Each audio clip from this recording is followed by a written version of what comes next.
share with you the hardest lesson I have ever learned as a bow hunter. Learned it the hard way too.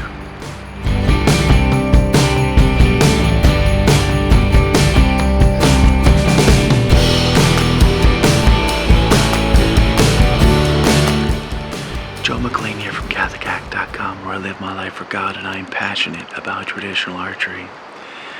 I didn't grow up hunting. I only felt the call to hunt about 5 years ago. I spent 1 year getting ready, becoming proficient with the bow, shooting a lot, because I wanted to make sure that if I ever went out and shot an animal, I could do it ethically and give it a quick, clean kill. So this is my 4th season. I've harvested 1 deer. That was last year. It was a 9-pointer on private land, and I used my rifle to do it. This is where I hunt normally. This is public land, about 100,000 acres, about 45 minutes north of my house. And you can just see it's really thick out here. The deer here have a lot of options. They're very smart. This is their backyard. And it's hard to overcome their nose, it's hard to overcome their ears. The wind here swirls a lot. But I've had to learn a lot of very difficult and hard lessons in these 4 seasons.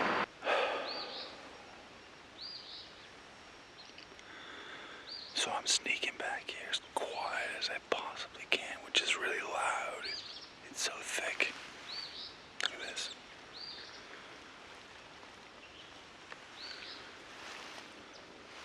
Super thick stuff. I should have stayed on the edge of this, and I didn't. Rookie mistake. Of course, I just bumped a deer. I heard it get up and run 20 yards or something. I pulled out my grunt and blew once. It stopped. It waited. And then it began to run and snort and blow it and just run off. So of course this whole area is busted now. After hiking back here a mile.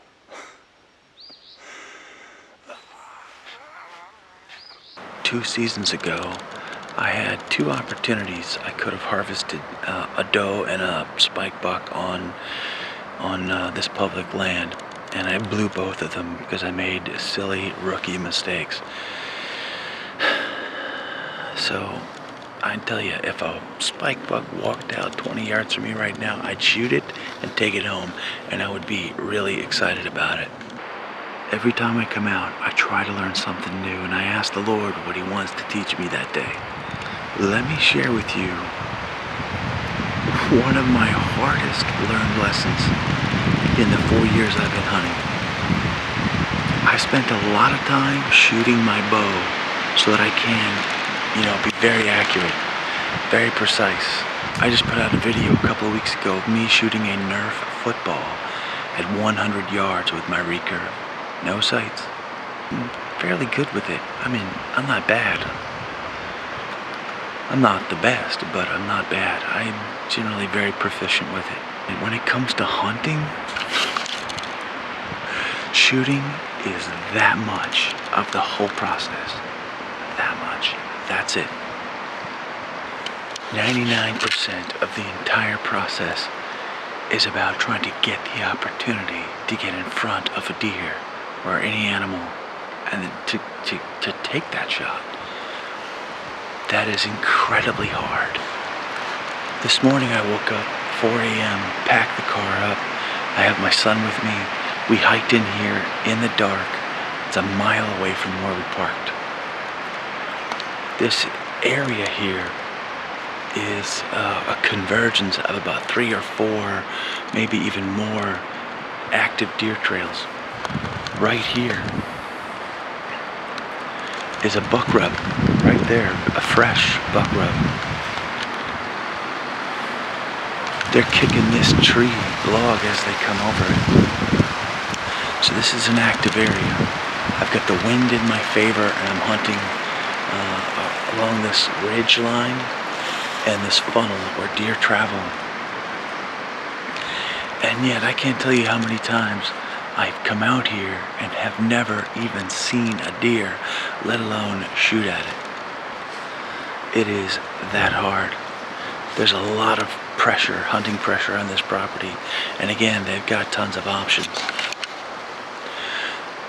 So I've had to learn the hard way that I can't just spend my time shooting a target, a stationary target in my backyard, and think that that's going to be good enough, that that's going to give me the opportunity to harvest a deer.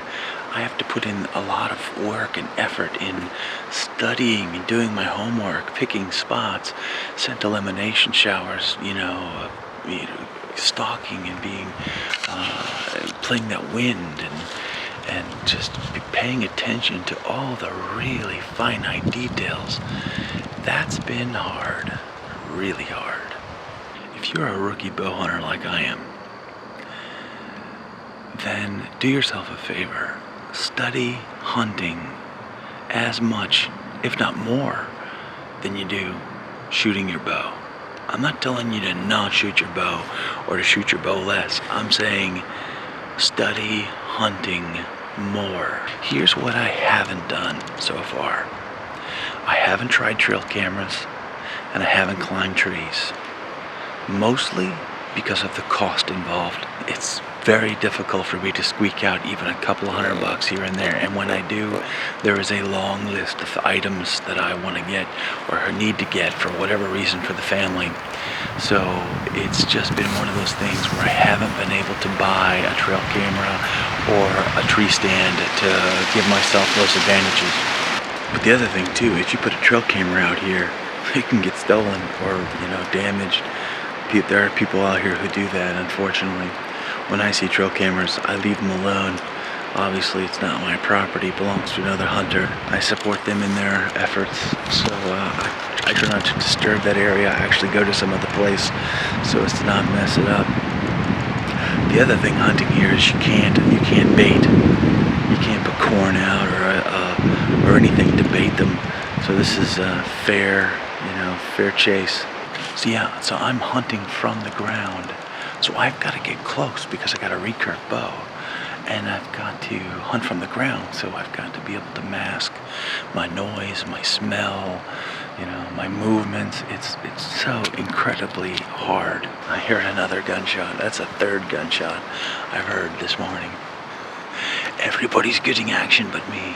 I want to hear from you. Comment below with your best suggestions to help a rookie bow hunter out like me or some other bow hunter out there on how to become better hunters, on how to study the art and skill of hunting. And maybe you've got some good tips that will really help us out and take us a long way. But I'm grateful you're a part of this community. Give this video a thumbs up and share with your friends. If you haven't done so already, subscribe. I'm trying to put out a new traditional archery video every single Wednesday. Pray for me, because that ain't easy. But God bless you. I'm praying for you that you shoot straight, and I hope you pray for me that I shoot straight, and that a deer will walk out at 22 yards so that I can shoot it. Wouldn't that be nice? And until the next video, may God richly bless you.